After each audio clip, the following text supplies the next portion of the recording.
NEET के जो 100 question जो हम कर रहे हैं, ये इसका सेकंड पार्ट है। और इसमें अब हम आगे से कंटिन्यू करेंगे कि हम यहाँ तक आगे थे 1-1-11, यहाँ तक हम आ चुके थे। तो देखो, if uncertainty in position and momentum are equal, यानी डेल्टा एक्स और डेल्टा पी उन्होंने बोल दिया कि ये इक्वल हैं, तो बताओ अनसर्टेनिटी इन वेलोसिटी क्या होगी। ओके, तो इसके लिए हम इसको बड़े आसानी से इस तरीके से कर सकते हैं। देखो, एक बात क्लियर है, delta x into delta P जो कि इक्वल होता है एच अपॉन में 4 पाई। वैसे तो ग्रेटर देन भी है, लेकिन इससे काम चल जाएगा। अगर ये दोनों ही वैल्यू इक्वल हैं तो जाहिर सी बात है यार, मल्टीप्लाई करने के बाद ये तो स्क्वायर हो जाएगा ना। स्क्वायर हो गया तो ये हो जाएगा आपका एच अपॉन में 4 पाई, यानी आपका एक डेल्टा एक्स आ चुका है क्या, अंडर रूट। ये पूरा का पूरा हो जाएगा आपका अंडर रूट। तो आप यही वैल्यू को यहाँ रख दो। दोबारा से फॉर्मूला लगा रहा हूँ मैं, delta x into m delta v is equal to h upon में 4 पाई। चलो डेल्टा एक्स की वैल्यू रख देते हैं क्या, अंडर रूट एच अपॉन में 4 पाई हो जाएगा। और यहाँ क्या है, m delta v is equal to h upon में 4 पाई। इसको कैंसिल करने के लिए क्या मैं इसको 2 बार लिख सकता हूँ? यस, मैं लिख सकता हूँ। और ये पूरा पूरा हिस्सा कैंसिल हो गया। डेल्टा v अगर आपको चाहिए आ गया 1/m, और यहाँ पर है आपका 4 को बाहर निकाल सकते हैं तो 2 आ जाएगा। यहाँ क्या रह गया, अंडर रूट h/पाई। तो 1/2m रूट h/पाई, 1/2m h/पाई। C option is correct. आगे चलते हैं। The correct centre of quantum number of the unpair electron of chlorine atom. बड़े आराम से कर सकते हो। क्लोरीन एटम के अनपेयर में अगर हम लास्ट में देखें तो वैल्यू आती है, क्लोरीन की कई बार कर चुके हैं। क्लोरीन 17 है क्या, 1s2 2s2 2p6 3s2 और 3p5, वो इसकी बात कर रहे हैं। ठीक है, और इसका क्वांटम नंबर वो जानने की कोशिश कर रहे हैं। तो n l m s, n की वैल्यू 3 है, p है तो 1 है, m क्या हो जाएगा आपका -1, 0 +1 कुछ भी हम लिख सकते हैं। और s की जो अनपेयर इलेक्ट्रॉन, वैसे उन्होंने बोल दिया है अनपेयर इलेक्ट्रॉन, यानी टीपी का पूरा डब्बा बना लें तो वो 1 2 3 4 5 इसकी बात कर रहे हैं। वो अनपेयर इलेक्ट्रॉन कौन सा रह जाता है, ये वाला रह जाता है। तो लास्ट में अनपेयर इलेक्ट्रॉन ये रहा है। तो ये क्या है आपका -1 0 +1 कुछ भी मान सकते हो, और अनपेयर इलेक्ट्रॉन को +12 -12 कुछ भी मान सकते हो। तो 3 और 1 आपको देखना ही पड़ेगा। देखो कहाँ है 3 और 1, नहीं है ही नहीं यार। सी ऑप्शन वैसे ही हो गया करेक्ट, 3 और 1 सिंपल। सी ऑप्शन वैसे ही करेक्ट हो गया, कुछ देखना ही नहीं। ठीक है, तो ये हो गया प्रोजेक्ट खत्म। नेक्स्ट प्रोजेक्ट पे लगते हैं। ज़्यादा क्वेश्चन है नहीं है, बहुत आसान आसान क्वेश्चन रह गए हैं। The radius of first orbit of hydrogen atom is r, then radius of first orbit of lithium, यानी कितनी बार आ गया, ये हो जाएगा इसका r/3। The first orbit of hydrogen is r, तो फर्स्ट ऑर्बिट लिथियम कितने का होगा। तो देखो एक बार फिर से मैं बता देता हूँ कि Rn का जो फॉर्मूला था, रेडियस ऑफ फर्स्ट, और जो first orbit of hydrogen r है, इस तरीके से हम इसका जो फॉर्मूला है लिख सकते हैं क्या, Rn²/z। और यहाँ पर हम क्या लिख सकते हैं भाई, 52.9 पिकोमीटर में अगर हम निकालना चाह रहे हैं तो। ठीक है, तो इसकी वैल्यू को वो कह रहा है कि r होगी। ये पूरी की पूरी जो वैल्यू है, अगर हम इसको r मान लें तो 1², देखो हाइड्रोजन की बात है तो Rn, तो हाइड्रोजन में तो पहली शेल की बात हो रही है और हाइड्रोजन होता ही 1 है, तो 52.9 पिकोमीटर, इस पूरी वैल्यू को वो कह रहा है आर है, 52.9 पिकोमीटर। तो वो कह रहा है बताओ लिथियम का क्या हाल होगा। तो लिथियम भी देख लो भाई, r n equal to lithium में एन की वैल्यू 1 होगी, लेकिन जेड की वैल्यू तो हाइड्रोजन हीलियम लिथियम 3 हो जाएगी। ठीक है, N2 में ये 52.9, लेकिन ये तो किसके इक्वल है, आर, तो आर को यहाँ लिख दो। तो आंसर सीधा सीधा क्या आ गया, r/3। इस तरीके से r/3 आ गया, बी ऑप्शन इज करेक्ट।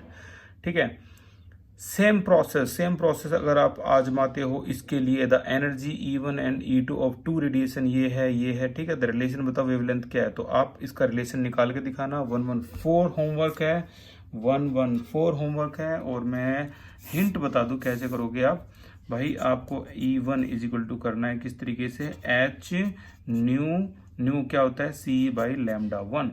ठीक है, तो ये पूछ रहे हैं λ1 λ2 में क्या रिलेशन होगा। इसी तरह से E2 का भी करना है आपको। दोनों को डिवाइड कर दो, λ1 और 2 अगर आपको चाहिए तो दोनों को डिवाइड कर दो, तो आपका जो भी है वो रिलेशन आ जाएगा। ट्राई करो, नहीं हुआ तो मैं करवाऊंगा इसको। अगेन थर्ड चैप्टर, ठीक है। The maximum number of electron इन सब सेल L इक्वल टू 3 देखो L इक्वल टू 3 और N इक्वल टू 4, तो ये तो 4F हो गया, 4F, और 4F में मैक्सिमम इलेक्ट्रॉन कितने होते हैं 14, या A option is correct. The correct set of 4 quantum number valence electron कितना, रुबिडियम 37 होता है यार।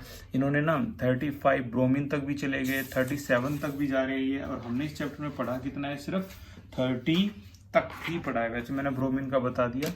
मैं बता दूं आपको, क्रिप्टन जो होता है वो होता है 36, ठीक है, क्रिप्टन 36 है। तो क्रिप्टन के बाद अगर आप इसको ट्राई करोगे तो ये आपका आ जाएगा क्रिप्टन जो कि 36 है, और उसके बाद सीधा सीधा 4s1 आ जाएगा, तो ये आपका 37 का हो गया क्रिप्टन 4s1।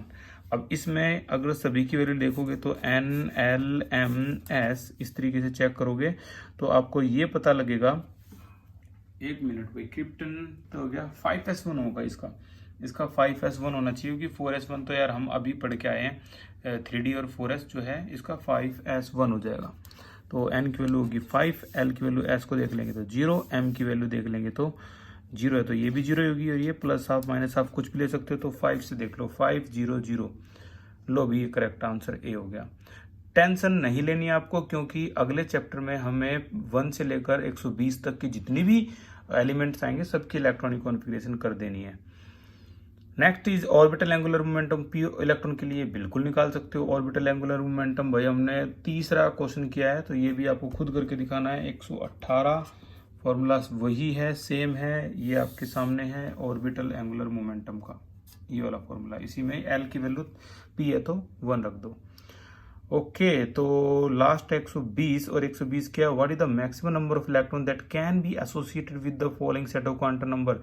एन की वैल्यू 3 है, एल की वैल्यू 1 है, तो ये 3p हो गया, लेकिन p में तो 6 इलेक्ट्रॉन होते हैं, लेकिन उन्होंने उनमें से एक डब्बे में पूछा है बस, तो आंसर है 2, तो सी ऑप्शन इज करेक्ट।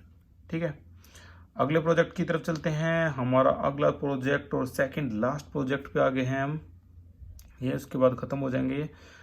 तो अब आसान से ही आगे, the radius of hydrogen atom in ground state इतनी है, तो लिथियम की कितनी एटॉमिक नंबर 3 है जिसका, तो बतानी है ग्राउंड स्टेट में रेडियस। कई बार आ चुका है, आराम से कर सकते हो इसको।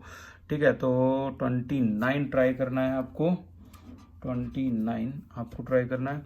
Okay, the splitting of spectral line under the influence of magnetic field, भाई Zeeman effect, this is very popular. Zeeman effect कईयों को तो पहले ही पता होगा। The atomic number of an element 17 जो कि क्लोरीन है। The number of orbital contain electron pairs in its valence shell, electron pairs बताने हैं, ये भी रिपीट हो रहा है। वैसे तो देखो क्लोरीन के बारे में हम पहले पढ़ चुके हैं। क्लोरीन क्या होता है, 1s2 2s2 2p6 3s2 और 3p5, तो वैलेंस शेल यहाँ पे है, और इसमें वो पूछ रहा है the number of orbital containing electron pair, कितने डब्बे ऐसे हैं जिसमें इलेक्ट्रॉन पेयर हैं, 1 2 3 4 5, सिर्फ 2 ही डब्बे ऐसे हैं जिसमें इलेक्ट्रॉन पेयर है। तो इन वैलेंस शेल की बात करी तो भाई वैलेंस शेल में पूरा 3 आएगा।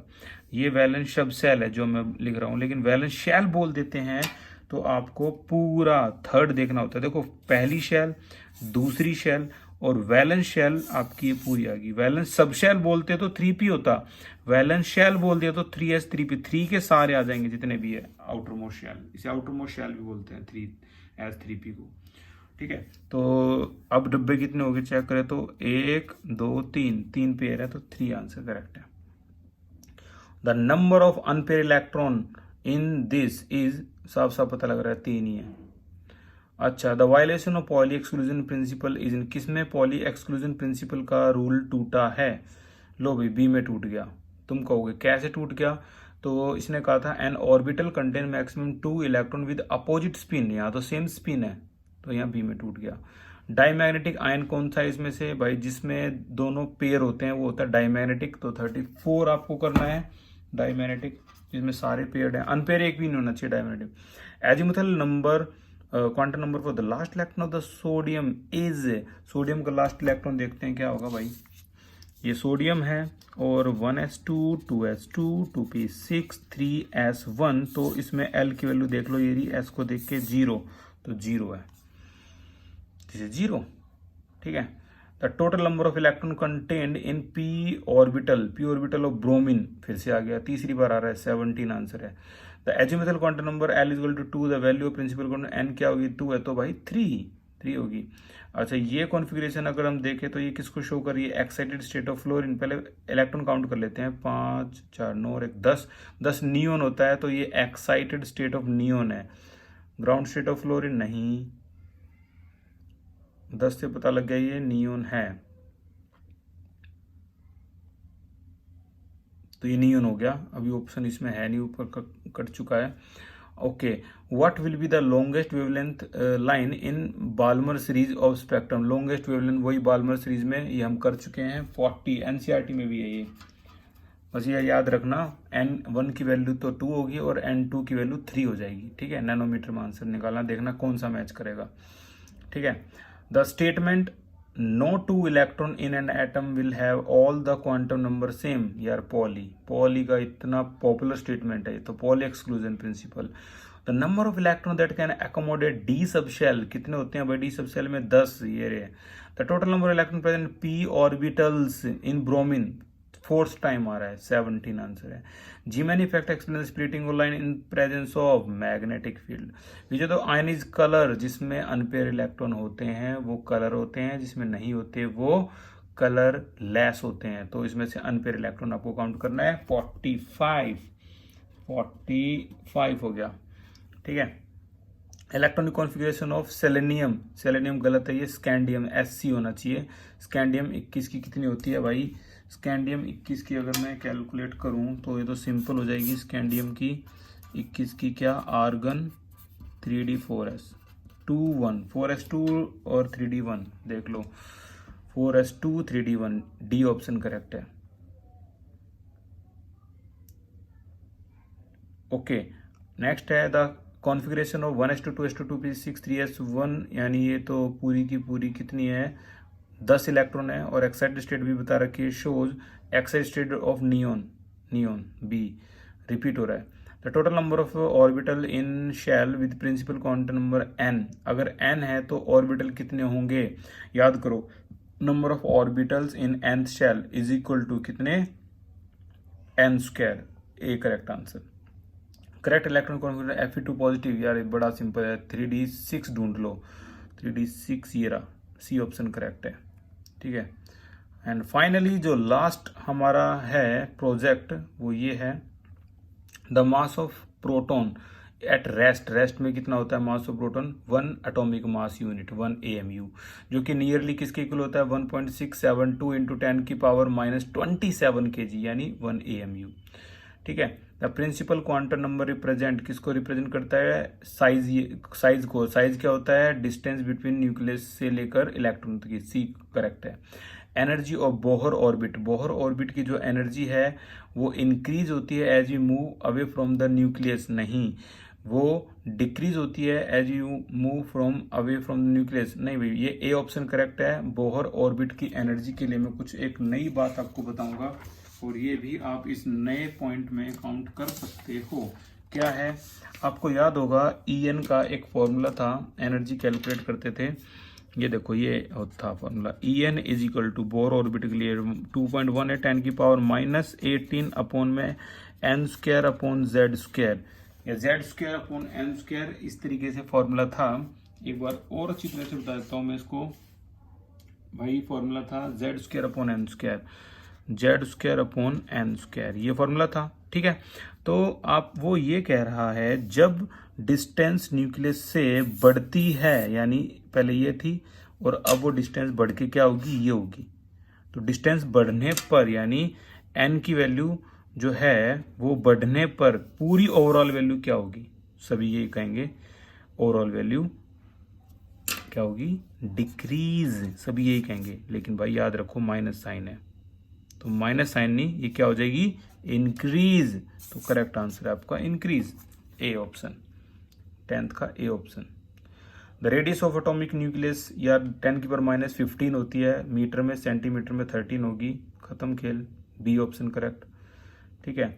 The energy of an electron in nth orbit of hydrogen is given by, देखो एनर्जी का फॉर्मूला ये रहा, nth ऑर्बिट के लिए। लेकिन अगर इलेक्ट्रॉन वोल्ट में दी जाए तो आपको ये लिख लेना है कि एक और नई बात का पता लग गया, एनर्जी इलेक्ट्रॉन वोल्ट की अगर बात की जाए तो ये माइनस का 13.6 क्या हो जाएगी, n square upon z square. पूरा अच्छी तरीके से मैं लिख देता हूँ इसको भाई, अगर ये बात इसकी है तो minus 13.6 n square electron volt की अगर बात है तो ये एक नया है तो ये सेम यही है, बट इलेक्ट्रॉन वोल्ट में ये हो जाएगी। ठीक है, हाइड्रोजन के केस के लिए मोमेंटम ऑफ फोटोन और वेवलेंथ किससे रिप्रेजेंट करोगे मोमेंटम को, यार सिंपल है, लैम्डा इज इक्वल टू क्या होता है h अपोन में mv क्या होता है p, तो p क्या हो जाएगा h अपोन में लैम्डा। देख लो कहाँ है h अपोन लैम्डा, ए ऑप्शन करेक्ट। 15 न्यूमेरिकल है, आसान है, इसको आपको करना है 15। ठीक है, तो ये 15 देख लो अच्छी तरह से, इसका आंसर आपको निकालना है। ठीक है, और आगे चलते हैं। ये देखो the ratio of energy radiation of wavelength इतने की और इतने की, दोनों की एनर्जी निकालनी है तो E equal to h nu होता है C बाई लैम्डा, तो इसकी निकाल लो, रेशियो निकाल दो, 1/4 आ जाएगा। आसान है इसलिए मैं दे नहीं रहा हूँ, बहुत आसान है। द 4 क्वांटम नंबर है, the electron will have highest energy किसकी होगी, यार सिंपल है 4D, और देखे तो 5s, इनमें कंपटीशन है 4D 5s, चेक कर लेते हैं 4D या 5s में से किसी एक की होगी 4D। n प्लस एल यहीं से कर लेते हैं यार, n प्लस एल 4 + 2 6 हो गया, 5 + 0 5 हो गया, तो ये बी करेक्ट, सबसे हाईएस्ट इसकी n प्लस एल रूल लगा दिया। जीमैन का तीसरी बार आ रहा है, जीमैन इफेक्ट जो होता है वो splitting of line in magnetic field होता है। Okay, if n is the principal quantum number of atom then angular momentum क्या होगा, एंगुलर क्वांटम नंबर क्या होगा, n है तो 0 to n-1 यानी 0 to 3-1 यानी 0 1 2 ऑल ऑफ दीज सारे होंगे। भाई आयरन भी हमने देख लिया कि फेरस आयन फेरिक आयन की कॉन्फ़िगरेशन बहुत आई हुई है, मैं तो अब इतना इसमें देख के ही पता लग रहा है। 3D5 देख लो कहीं पे, ये रहा डी करेक्ट है। ठीक है ना, तो de Broglie relationship can be represented by lambda equal to h upon mv, खत्म। The correct quantum number, the correct set of quantum number for unpair electron of chlorine atom, यार कितनी बार आ गया ये। ठीक है ना, इसको कर लेना, आसान है। Which explain the sequence of filling of electron in different shell में किसने बताया था इलेक्ट्रॉन कैसे भरे जाते हैं, तो भाई शेल में बताया था आहबाउ प्रिंसिपल ने कि जिसकी एनर्जी कम है उसको पहले भरो, जिसकी एनर्जी ज्यादा है उसको बाद में भरो। तो शेल के बारे में जो बताया था वो था